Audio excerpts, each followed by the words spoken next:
Hey everybody, it's Angie from Little Dumplings Nursery.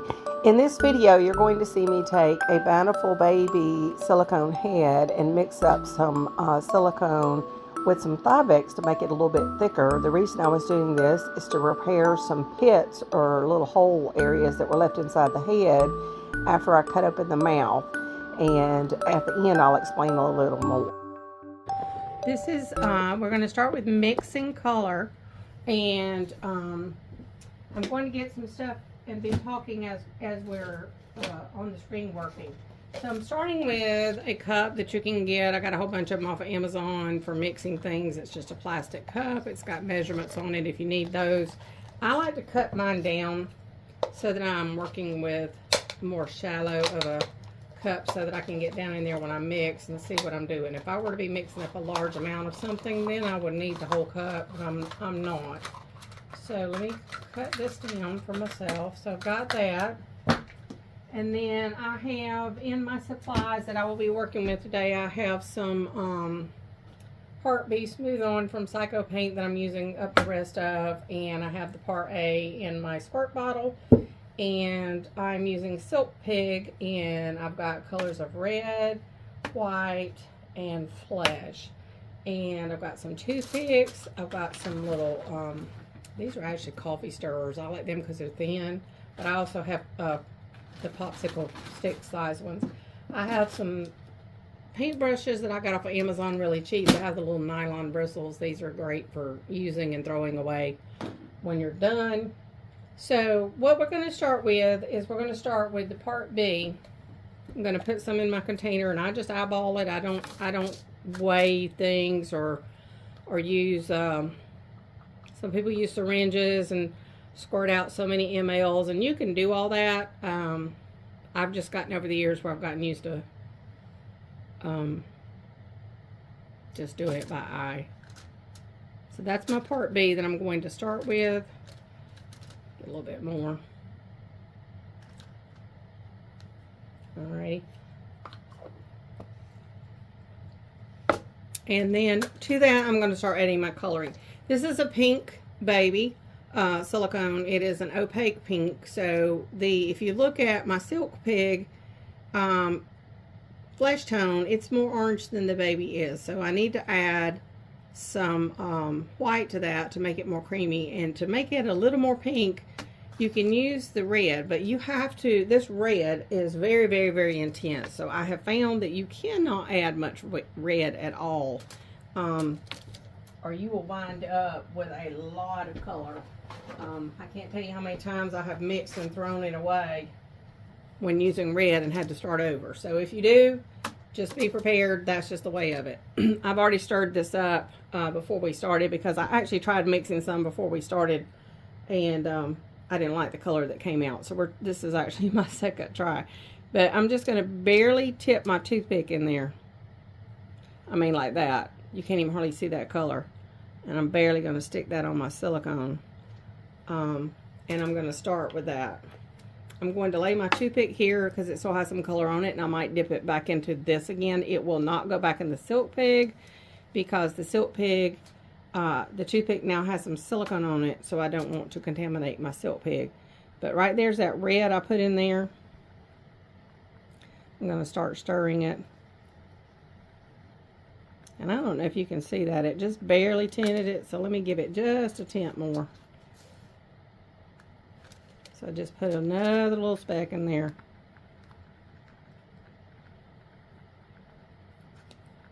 There's what I wanted. And you see that's just barely, ever so slightly changed that color. It's not a whole lot of a change at all. It's just barely, maybe just a tad more. I just learned with red, you got to go little bits at the time. So we've gone from a clear frosty base to something that has a very, very, very slight pink tint to it. So that's where I want it. So now I'm going to take some of the flesh color. And you can stir your jar.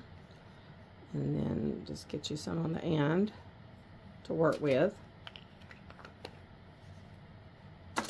And I'm going to put some of that in there. I'm going to lay this on my napkin so I have more color to work with if I need it. And I'm going to mix the two together.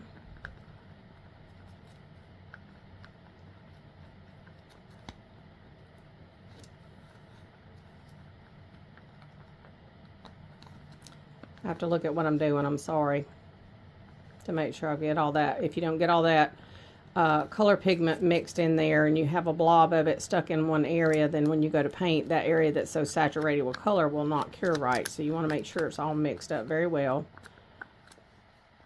So this is really close, actually. It's very translucent because remember, we want to do repairs in a color that is more translucent than the original so that the repairs, when you paint over them, are not noticeable. So that's pretty close. It's almost dead on. I'm going to add just a teeny bit, not much, of the white to give it some creaminess.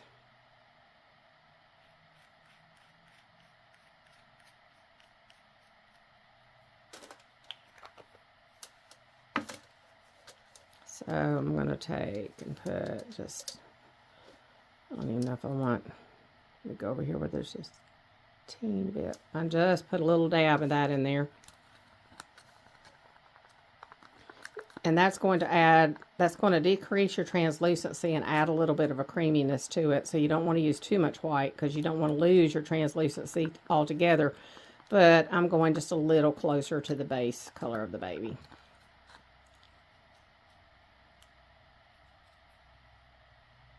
And that's pretty close. It may not be exact, but that's close enough, and I'm happy with that.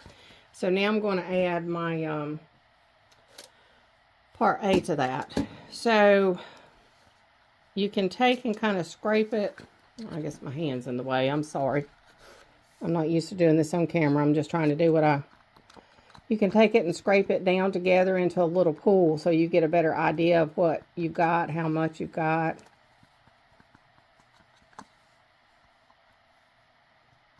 You can let it sit till it kind of all runs together for a few minutes if you want to do that. But I've got about that much. So what I'm going to do now is take my Psycho Paint Part A and mix it with it.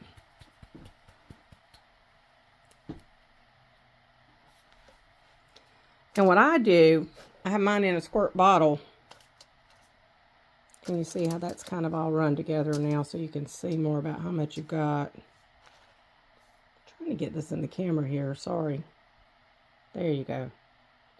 So now I'm just going to cover mine with part A, and that's how I eyeball it. But you know, some people do it, like I said, by measurements. If you're worried about that, please do.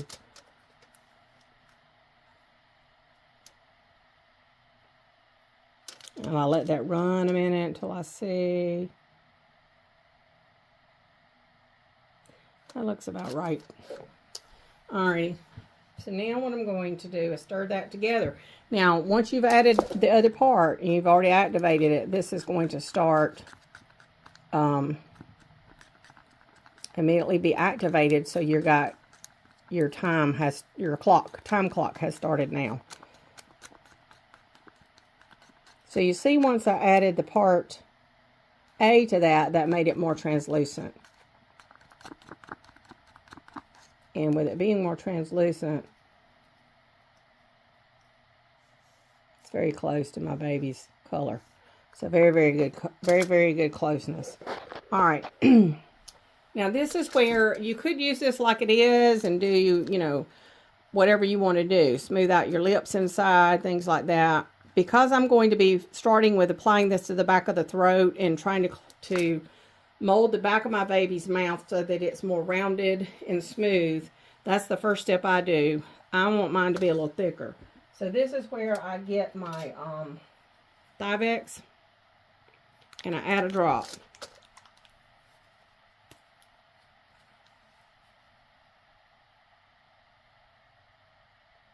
And I literally mean a drop. Alright, so that's going to start immediately thickening up what we've got here.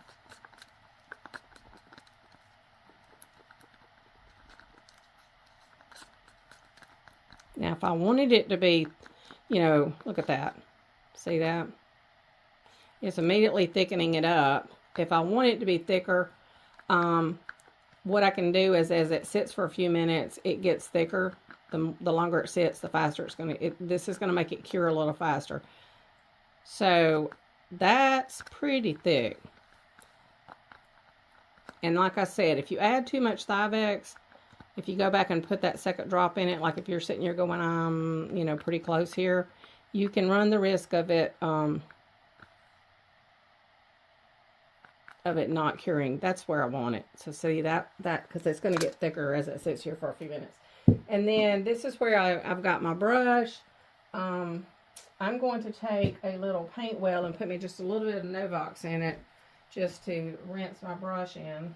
Let me find my paint well. Where did I set it? So I've got this little, let me move these colors over. So I've got my little paint well here. Hope y'all can see all this. I don't even know what I've got on the screen. I'm sorry. Is that better? So I've got some Novox in a squirt bottle. I use Novox gloss. Just going to put some in my well right there. And rinse out my brush before I start. Wipe it off. I've got a paper towel down here that you can't see. It's off screen. I'll put a piece of it up here, I guess. And then the other thing I'm going to do is I am going to take a Q-tip. I'm going to dip it in the Novox. I'm going to go inside my baby's mouth and just swipe it through, make sure everything's cleaned out good. And the Novox helps to prep the silicone, helps to open up the pores so that that silicone accepts the paint better. Now see, I had some pigment on my hand and I just got it on his mouth, so you got to be careful with these pigments. And we'll just wipe that off and get that off my thumb. So that's the other thing with those pigment jars, as you wind up sometimes getting that, and I should be wearing gloves with these Novox. I'm terrible about that, but sometimes you get pigments on your hands, so you just got to be careful about that. Get it, wipe his face. Where I got it on there. There we go. Alrighty, so now what I'm going to do is and you're not going to be able to see because it's up inside of there. The lighting is not going to let you see down in there what I'm doing. But I'm just going to open my baby's mouth and I'm going to coat the back of his throat with this mixture that I just made. And you can see as it has sat here, it has gotten thick. So I'm going to take that and coat the back of his throat.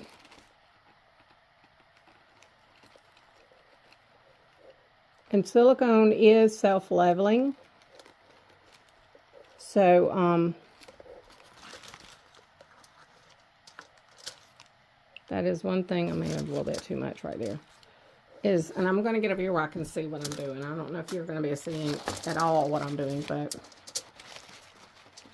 So I'm going back and filling in, and I can see back there that there was a spot in the back where when I cut the silicone, when I pulled it out, I pulled it and cut it where it left not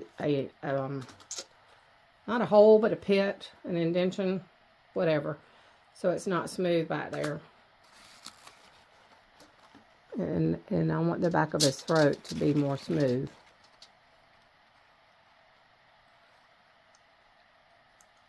Just dabbing that down in there.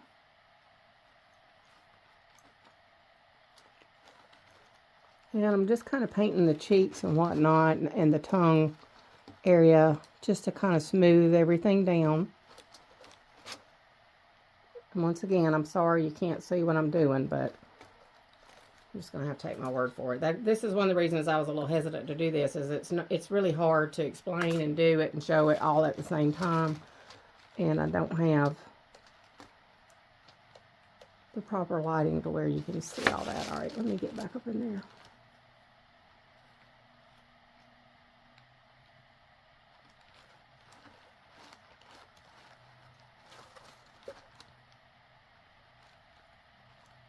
Now, it's not going to be absolutely perfect doing this first time. And this is where you can take some silicone later that doesn't have the Thivex mixed in it and paint it and make it smoother as you're painting. This is just to get it a little better of a base to work with.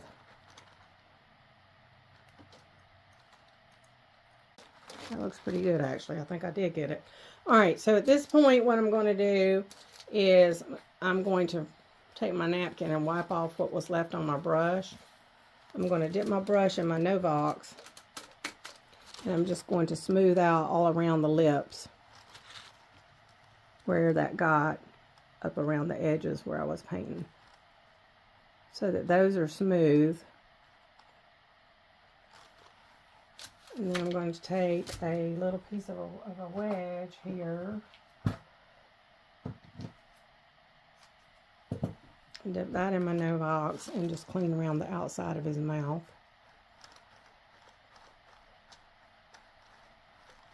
And then I'm going to take my little piece of a pipette. I'm going to open his mouth and I'm going to put that straight in all the way to the back of the mouth to hold that mouth open, and also the rounded edge of that at the back will help to round the back of the throat.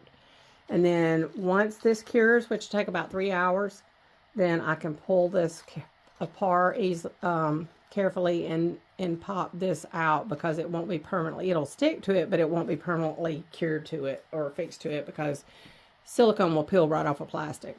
So that is the way I'm going to leave him, and that's all I'm going to do. And then I'll reevaluate him the next time I look at him, and then I'll just work in stages, and that's how I work on my repairs. And when I get him like I want him, then I will start painting him.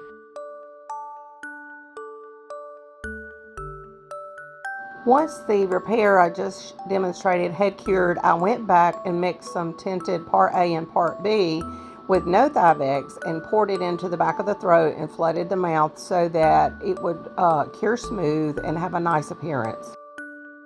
These kits are budget kits. They're lower priced and they're good for beginner practice and for people looking for a low-cost silicone baby. However, when you buy a more expensive kit that has been poured by a caster, you are getting a better quality silicone. That's just all there is to it. I can tell you I've seen a difference in working with the two. However, that doesn't mean that you cannot get one and experiment on it and produce a decent baby and have a good time all at the same time. What I would suggest that you realize is that I find with the Bountiful Baby kits, even when you cut open the mouth carefully, that the corners are more prone to splitting regardless of what you do. And this is because they do not have as much elasticity to them as the soft blend silicone kits that casters pour nowadays individually. So when you're stretching that mouth open and trying to cut it, no matter how careful you are, you're going to possibly get a little splitting at the corner. Most artists tell me they just repair the corners with silicone, paint over it, and keep going, and that's pretty much what you have to do. And if you look at this photograph above that I'm showing now, this is Jameson that I did last year, and that's exactly what I did on him, and I was able to paint him and sell him. However, that does make me a little concerned about the overall strength of the corners of the mouth, especially when a person is putting a pacifier in and out.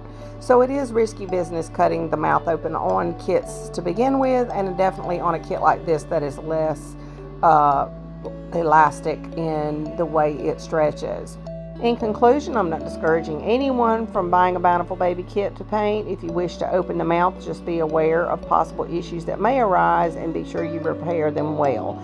To everyone who buys a kit that's had a mouth cut open in this manner, be sure that when you're inserting and taking out a pacifier, you handle it very carefully.